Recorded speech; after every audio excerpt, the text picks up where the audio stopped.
Cada vez escuchamos más la palabra accesibilidad, pero ¿qué significa y qué alcances tiene? La accesibilidad son todas las prácticas que permiten a cualquier persona, más allá de su condición, el acceso a los entornos, productos y servicios. Hoy vamos a conocer un poco más acerca de la lectura fácil, un instrumento que permite la comprensión de textos. Y también vamos a hablar de la inclusión laboral y el DNI no binario, un paso más en el respeto a las identidades de género. Esto es Escenarios.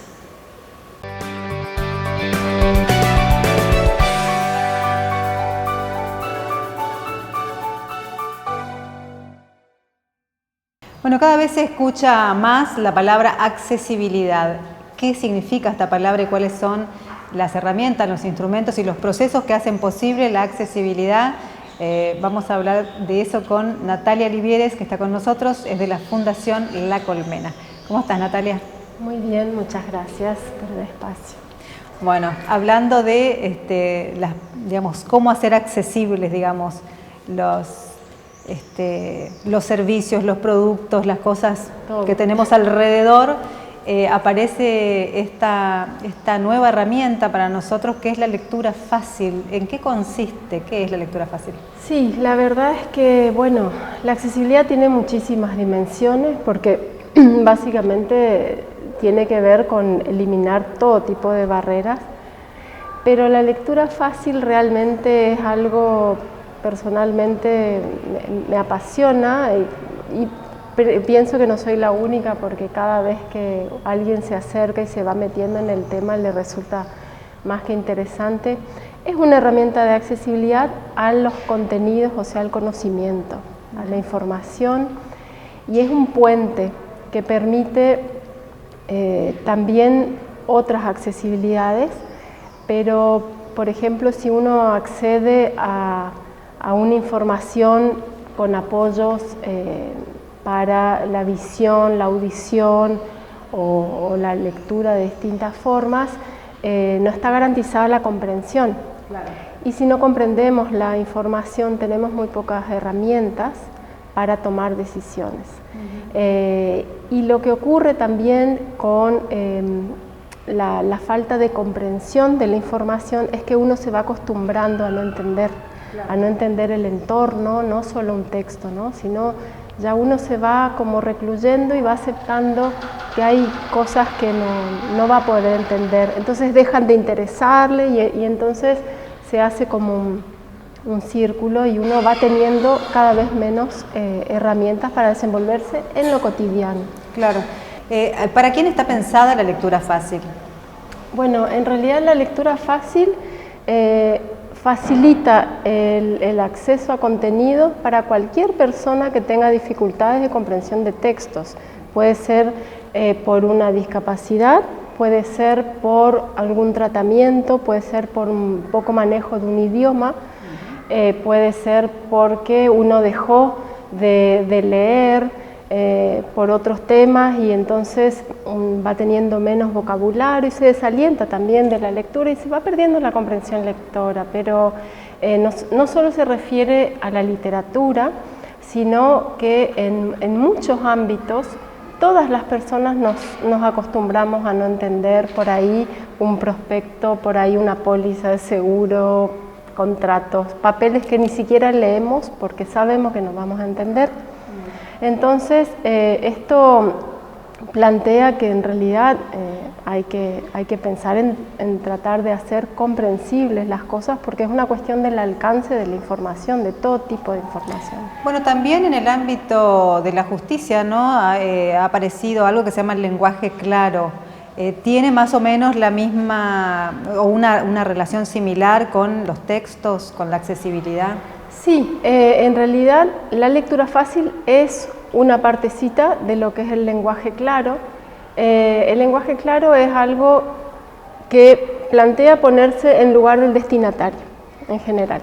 Está menos pautado, lo que hace la lectura fácil es circunscribir un poco más, tiene ciertas pautas que tienen que ver con el contenido, el vocabulario, el uso o la explicación de palabras poco frecuentes o tecnicismos, la forma de estructurar las frases, que tengan una idea por frase, por ejemplo, y también la ilustración que acompaña el contenido y la maquetación. Entonces, es simplemente un poco más de pautas para realmente hacer accesible el contenido. Pero el lenguaje claro en realidad facilita un poco la comunicación en general.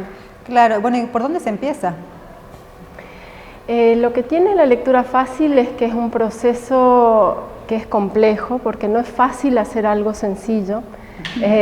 Para comunicar algo y realmente asegurar que llegue la información, hay que manejar la información, hay que asesorarse sobre cada contenido y después aplicar las pautas de lectura fácil, que es un método que tiene unas directrices. Y después viene una etapa muy importante y muy interesante, que es la validación. La validación no es nada menos que la experiencia de usuario, como se usa en otros ámbitos, que es mostrar a alguien en quien pensamos cuando adaptamos, a ver si realmente se hizo más sencillo de comprender. Siempre hay una devolución, las personas que validan los textos recibieron un entrenamiento en el método de lectura fácil y en la forma de hacer la devolución. Con esa devolución se hace una nueva corrección y por supuesto que están los componentes de la ilustración y el diseño en general. Así que eso hace que sea un proceso muy rico, no lo hace una sola persona, ni la adaptación ni la validación. Hay mucho intercambio, porque cuando uno va adaptando el texto va aprendiendo sobre el tema, se va informando, porque se generan dudas para buscar la mejor palabra, para expresar algo sin que se pierda parte del contenido. Es como, son las decisiones que uno toma cuando uno hace una traducción. Hay opiniones encontradas sobre si es o no es una traducción, pero lo cierto es que se toman las mismas decisiones de tratar de transmitir con un objetivo, un mensaje, sin que se pierda ninguna parte del... Claro, yo pensaba, ¿no? En la literatura es difícil adaptar a lectura fácil o hacer una traducción en la literatura, porque hay una esencia que hay que respetar, ¿no? Sí, para mí es lo más difícil, porque además de hacer como la traducción del texto, hay que pensar en la ambientación, en la escena que está describiendo un texto. Es realmente complejo, pero realmente con un equipo, con los intercambios que se generan, uno va pensando también la película que se va haciendo cuando escucha o lee un texto, a ver si todos coinciden en que se está transmitiendo lo mismo. Es un proceso creativo muy, muy interesante. Bueno, al mismo tiempo que te decía eso, me acordé de todas las adaptaciones que nos han llegado de los cuentos infantiles de los hermanos Grimm y todos los que conocemos, que también son adaptaciones en realidad, y que, bueno, no solo a los distintos idiomas, sino también a las distintas edades, y todos hemos leído desde chiquitos, qué sé yo, Blancanieves, El patito feo, o todos estos cuentos que realmente también están simplificados y han sido adaptados, ¿no? Y sí, siempre la adaptación está hecha pensando en quién va a ser el público destinatario. Es bueno aclarar que la lectura fácil no es una simplificación ni contiene lenguaje infantil, no se infantiliza el contenido.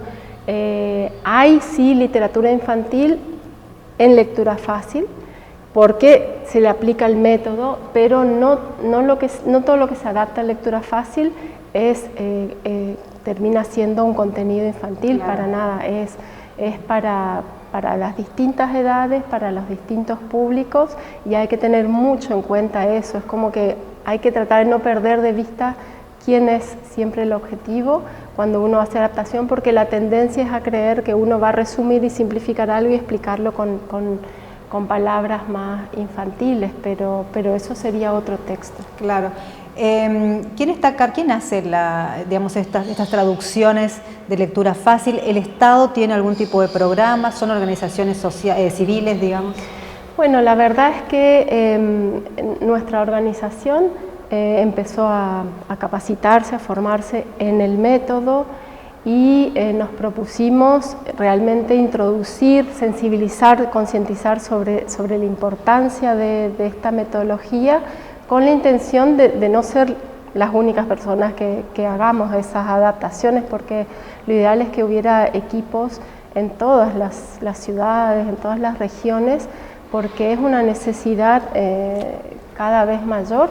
Y en todos los organismos, por eso te preguntaba el Estado, porque por ejemplo, una ley, ¿cómo se difunde o cómo se hace accesible el texto de una ley, que a veces que está codificado de una manera para que todo el mundo la pueda comprender? Nada menos, sí. Claro.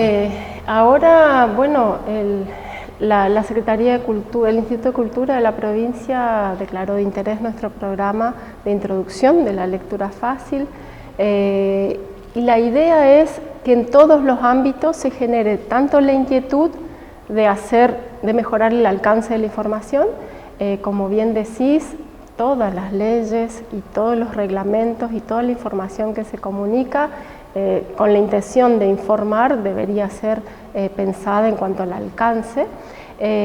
A su vez generar tanto la inquietud como quien pueda proveer esa herramienta y quien pueda validarse, que a su vez la validación por parte de personas con dificultad de comprensión lectora tiene un principio de inclusión, como muchas veces se habla, pero realmente otorgando un gran valor a la condición de la persona que desde su lugar va a aportar y es la persona indicada para hacer ese aporte como un trabajo, un oficio en realidad. Así que nosotros hemos presentado distintas propuestas para trabajar con el Estado articuladamente y están en proceso varias cosas en marcha. La idea es que se multiplique. Claro, bueno, y hacen una primera presentación, ¿no? También de textos. Sí, organizamos juntamente con una librería, la librería Moirú, una compra grande de libros que están en lectura fácil de una asociación que se llama Lengua Franca, que está en Buenos Aires. Hay dos organizaciones grandes en el país que se dedican al tema y tienen unos libros muy buenos de literatura adaptada a lectura fácil, y entonces gracias a esa compra conjunta y a esa articulación hoy se puede disponer de ejemplares de esos libros en Corrientes, y entonces vamos a presentar como con la lectura de uno de los cuentos y mostrar los libros, porque realmente ver los libros y conocer la literatura original y ver esto, se puede realmente palpar lo que es y cómo se puede disfrutar, cómo más personas pueden disfrutar de esa literatura. Entonces la invitación es a conocer y a generar más interés sobre el tema. Bueno, ¿y cómo tiene acceso la gente a estos libros? Bueno, hay que buscar en la librería. Por el momento hay un solo espacio que tiene esos libros.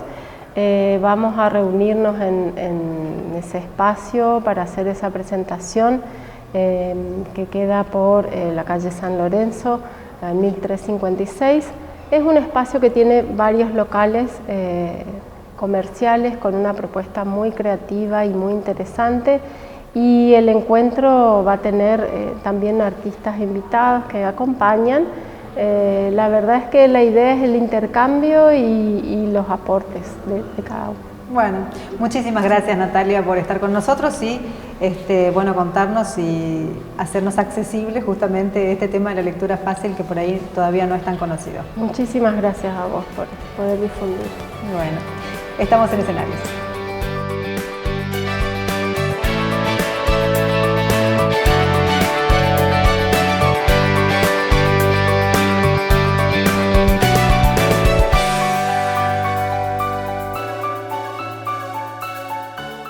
Dale Vení a Familia Vercomat y encontrá todo para construir tu hogar desde los cimientos hasta el techo. Porcelanatos, cerámicos, aberturas, griferías, baños, cocinas, chapas, perfiles, hierros y mucho más. Desde hace 60 años todos los materiales para la construcción. Págalo en cuotas con nuestro préstamo de la casa. Familia Vercomat.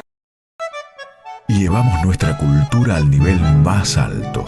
Logramos que el chamamé sea patrimonio inmaterial de la humanidad. Durante la pandemia, sostuvimos a nuestros artistas y muy pronto esperamos volver a celebrar juntos la Fiesta Nacional del Chamamé, el Carnaval, Tarahui Rock, la Feria del Libro, la temporada del Teatro Vera. Entre todos estamos haciendo hoy la provincia que soñamos siempre. Gobierno Provincial.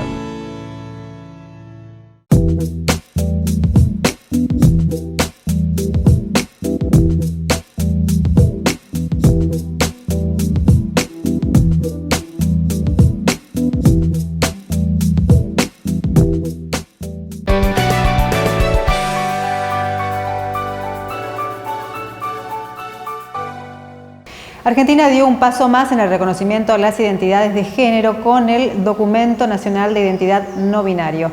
Hoy está con nosotros Sabina Bacalini, que es la delegada de INADI en Corrientes, bueno, para conversar un poco acerca de este tema y de otros temas relacionados a la inclusión. ¿Cómo estás, Sabina? Muchas gracias por estar con nosotros. No, gracias a vos, Constanza, por la invitación. Bueno, ¿qué representa y qué alcances tiene este Documento Nacional de Identidad No Binario? Bueno, la verdad que viene a visibilizar una problemática de exclusión que vivían y venían sufriendo los colectivos, ¿no es cierto?, de las personas trans, de las personas no binarias que se identifican con el no binarismo. Y es muy importante, la verdad, que para todo ese sector de la población que es reconocido en un DNI que tiene que ver con el reconocimiento de una identidad, de su ser, de sus sentimientos. Así que para nosotros es muy importante que este haya sido un derecho más, ¿no?, otorgado a un colectivo invisibilizado y violentado permanentemente, ¿no?, durante décadas, siglos. Claro, y esto, digamos, además de tener una importancia, una trascendencia individual, tiene un alcance social e institucional porque es el Estado el que lo reconoce. Bueno, justamente, en este caso es el Estado otorgando más derechos y es justificado, digamos, si es la forma de decirlo, por esa necesidad que había, ¿no es cierto?, por esa necesidad, por ese reclamo que es escuchado en este momento, ¿no es cierto? Siempre hay un momento de lucha, hay un momento de reivindicación, hay un momento de emerger. Y bueno, en este caso se dio y muchos se preguntan por qué, cuál es la importancia que tiene. Para nosotros, aparte de un derecho otorgado, es justamente visibilizar a un colectivo que ha sido violentado permanentemente, sistemáticamente, y que hoy está teniendo otro derecho más, aparte de los que ya han sido otorgados anteriormente, como el matrimonio igualitario, la ley de identidad de género, ¿no es cierto?, leyes importantísimas. Claro que también, bueno, la ley de identidad de género se está cumpliendo, hay algunos problemas a veces con el cambiar la identidad en el documento nacional. No, a ver, no hay problemas, lo que puede haber muchas veces son impedimentos que más que legales tienen que ver con lo cotidiano, con las prácticas posiblemente, con las prácticas discriminatorias que se dan al poder acceder, ¿no es cierto?, a hacerle el trámite. Recurren a nosotros habitualmente, nosotros asesoramos de cómo se hace el trámite porque es distinto para personas que pueden ser o que quieren hacer el cambio cuando son menores, por ejemplo.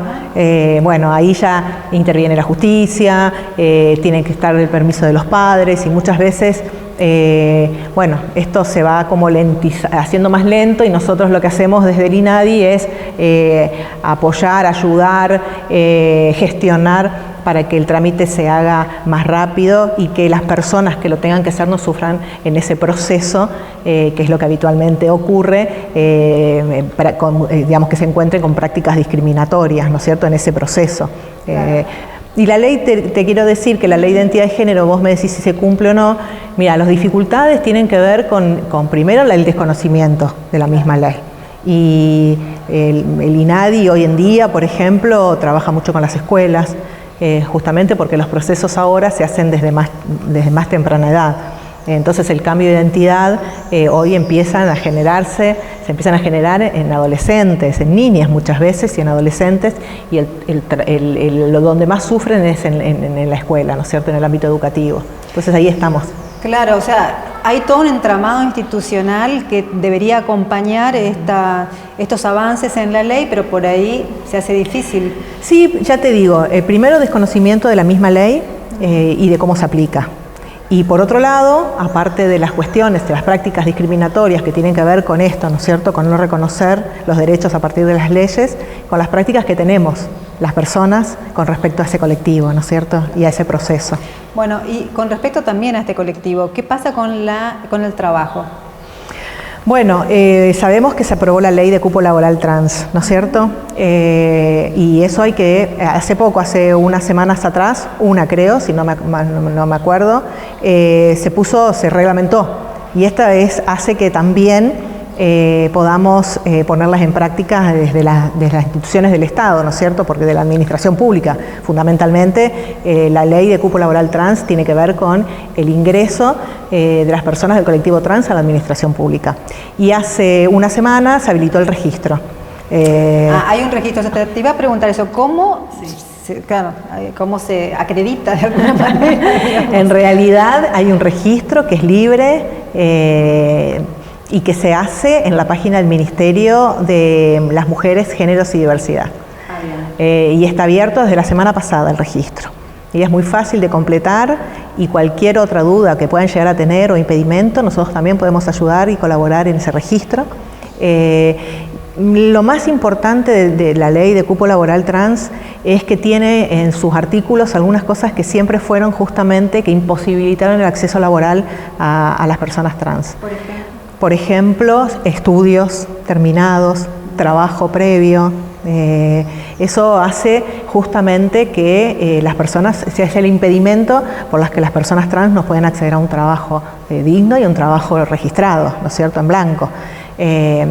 Y bueno, esos artículos hacen que justamente se tome otro tipo de consideraciones, que no tiene que ver con la no capacidad. Justamente tiene que ver con reconocer otras capacidades, otras aptitudes, actitudes en las personas y no fijar tanto en la cuestión del currículum, de la experiencia laboral, porque no las tienen. Pero no las tienen no porque no hayan querido trabajar, sino porque justamente fue un impedimento. Claro, no tuvieron la oportunidad de hacerlo. Exactamente. Hablábamos programas atrás con integrantes del colectivo trans que nos comentaban justamente cuáles son todos los impedimentos que se van sumando en la vida, desde, por ejemplo, no poder terminar los estudios secundarios a veces y de la falta de apoyo familiar. Todo eso hace que, a medida que transcurre el tiempo, se vayan cerrando más las posibilidades. Sí, pero aparte vos imaginate, hoy en día con todo lo que es la información, el acceso a la información y la posibilidad del reconocimiento que se le dio a las personas trans y a la identidad de género, a poder tener la identidad autopercibida. Y esto hoy se hace comienza el proceso desde mucha más temprana edad. Un niño, una niña, un niño que hoy no pueda sentirse identificado con su sexo biológico, ¿no es cierto? Entonces vos imaginate para una familia lo difícil de esta situación también, afrontar esta situación para la persona y para la familia. Entonces generalmente estos colectivos son expulsados de sus hogares a temprana edad, sufren violencia doméstica, violencia intrafamiliar, están en situación de calle a temprana edad, muchos de adolescentes, y ahí empieza una vida de impedimentos, y muchas veces el impedimento se los pone el Estado. Entonces, con esta ley de cupo laboral trans, el Estado viene a reparar esto, ¿no es cierto? Importantísimo, la verdad, y ojalá que se pueda poner rápidamente en marcha, ¿no? ¿Qué pasa con el acceso a la salud? ¿Qué información tenés? Bueno, en Corrientes, si hablamos del colectivo trans, hoy tenemos consultorios inclusivos, pero también hay mucha discriminación. Las prácticas discriminatorias se dan en todos los ámbitos y en el ámbito de la salud no podría ser menor, digamos, ¿no? Hay mucho desconocimiento y ya te digo, hay mucho prejuicio. cuando, bueno, nos pasa a todos aparte, ¿no? Justo hoy veníamos de hablar con un grupo de personas que atienden los comedores los comedores barriales, y nos decían la cantidad de prácticas discriminatorias que se dan en las salas asistenciales de los barrios, y en los hospitales ni te cuento, pero son prácticas discriminatorias que persisten y que imposibilitan a la gente poder acceder a la salud con todos sus derechos y como le corresponde y como nos corresponde a todos, ¿no es Claro, cierto? eso estamos hablando de cualquier ciudadano. Bueno, imagínate cómo se estigmatiza a las personas que tiene, digamos, acceso o no tiene acceso a recursos o no tiene acceso a una obra social. Bueno, es el derecho de la salud pública, ¿no es cierto? Yo me voy al hospital y me tienen que atender bien. Pero nosotros sabemos que en la Argentina se discrimina por condición social. Es el racismo estructural de los argentinos, y el racismo estructural es la pobreza. Entonces, a partir de ahí, bueno, discriminamos permanentemente. Las prácticas discriminatorias en las instituciones públicas son muy importantes. Tenemos muchas denuncias en ámbitos públicos, ¿no? ¿Cómo está trabajando en Corrientes INADI? Bueno, mira, nosotros a partir del año pasado, del 2020, cuando yo asumí en enero, bueno, nos agarró la pandemia ahí, ¿viste? Y tuvimos que empezar a poner, digamos, a activar nuevamente todos los canales que el INADI tenía casi, te diría, estaba en extinción. El INADI hacía 4 años, casi 5, que estaba totalmente vaciado de contenido y de todo. Entonces tuvimos que, en plena pandemia, poner en práctica un montón de cuestiones que tenían que ver con las redes de contención, justamente para atender estos grupos vulnerados, y todas las prácticas discriminatorias que surgieron durante la pandemia, ¿no es cierto?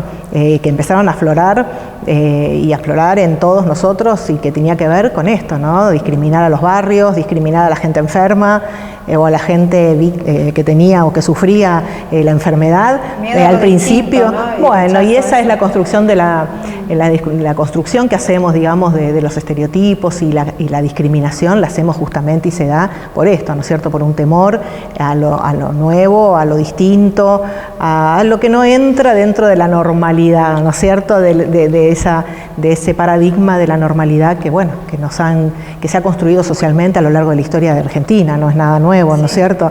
Y del mundo, totalmente. Nosotros nada más que, bueno, discriminamos seguramente por otras cuestiones, pero siempre hemos discriminado.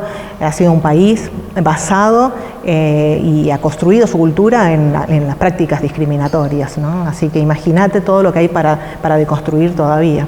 Claro. Bueno, con todo este diagnóstico, obviamente las leyes tienen una función importante, ¿no? Que es abrir un espacio de legalidad cuando a veces no son reconocidos socialmente los derechos. Bueno, abrir este espacio para que sea un paso más al reconocimiento, ¿no? Mira, nosotros tenemos la ley antidiscriminatoria, se dice, digamos, contra actos discriminatorios, desde el 88. La ley tiene 6 artículos.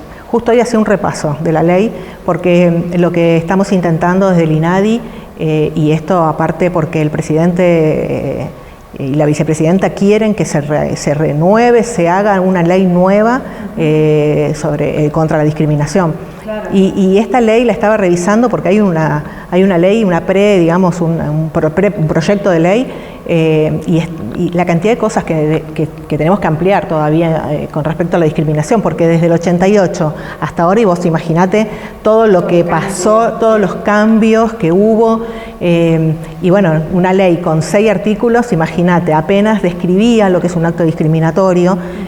Hoy nosotros ya podemos saber y podemos hablar de distintos ámbitos, de distintos tipos, contra distintos grupos, contra distintas comunidades y colectivos. Entonces, la verdad, hay en un camino todavía que tenemos de lucha, y ojalá pueda salir la nueva ley, ¿no es cierto? Hay una convocatoria para participar, ¿no? Hay una convocatoria que tiene que ver con el Plan Nacional contra la Discriminación. Ajá. Fíjate que del 88 que salió la ley, en el 2005 sale el plan. ¿Qué es el Plan contra la Discriminación? Justamente son las políticas públicas que van orientadas a erradicar la discriminación en el territorio argentino.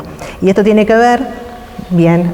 Bueno, es ambicioso, pero está bien, hay que empezar Es por algún ambicioso, lugar, sí. pero el primer plan que se hizo en el 2005, que empezó en el 2001, porque el plan, como ahora, que es la revisión del plan, se convoca y participa toda la sociedad civil en la construcción. Nosotros el año pasado, en plena pandemia, empezamos convocando por Zoom a organizaciones con distintas temáticas, que trabajan distintas temáticas, para justamente empezar a tirar propuestas para cómo tiene que ser este nuevo plan y las cosas que hay que incorporar nuevas. En el 2005 el plan, te digo, tiene, no sé, 300 páginas, para que te des una idea de la cantidad de políticas públicas en todos los ámbitos que hay que trabajar y desarrollar todavía para erradicar la discriminación. Imagínate, tenemos un montón todavía, pero lo empezamos a hacer. El plan va a salir en el 2022. Así que bueno, estamos en plena construcción del Plan Nacional contra la Discriminación. Bueno, así que todo un trabajo por delante. Sabina, ¿dónde está el INADI? El INADI está en la avenida Juan de Vera y Catamarca, Juan de Vera 1401, en planta baja, en primer piso. Es bastante complicado porque a veces dice, sí, pero es en vía navegable, en el portón de vía navegable. Es al lado, es en el segundo portón, bajando por Catamarca, siguiendo por el río, te chocas con el portón nuestro. Nosotros estamos atendiendo hoy ya presencial, por suerte, de 8 de la mañana a 4 de la tarde. Si es con turno y nos llaman por teléfono, mejor.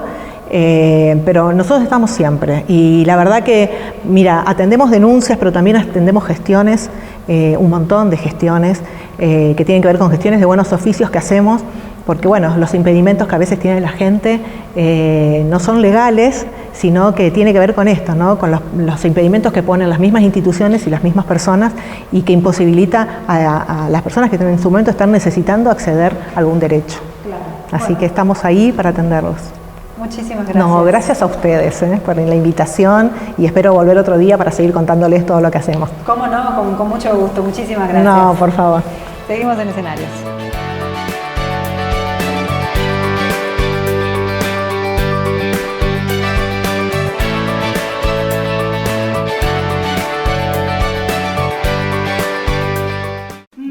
Vení a Familia Vercomat y encontrá todo para construir tu hogar desde los cimientos hasta el techo. Porcelanatos, cerámicos, aberturas, griferías, baños, cocinas, chapas, perfiles, hierros y mucho más. Desde hace 60 años todos los materiales para la construcción. Págalo en cuotas con nuestro préstamo de la casa. Familia Vercomat.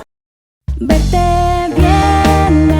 bien, hoy es un lindo día para verte bien, hoy es un lindo día para verte bien,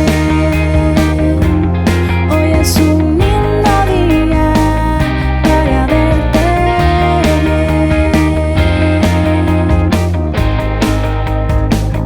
para verte bien.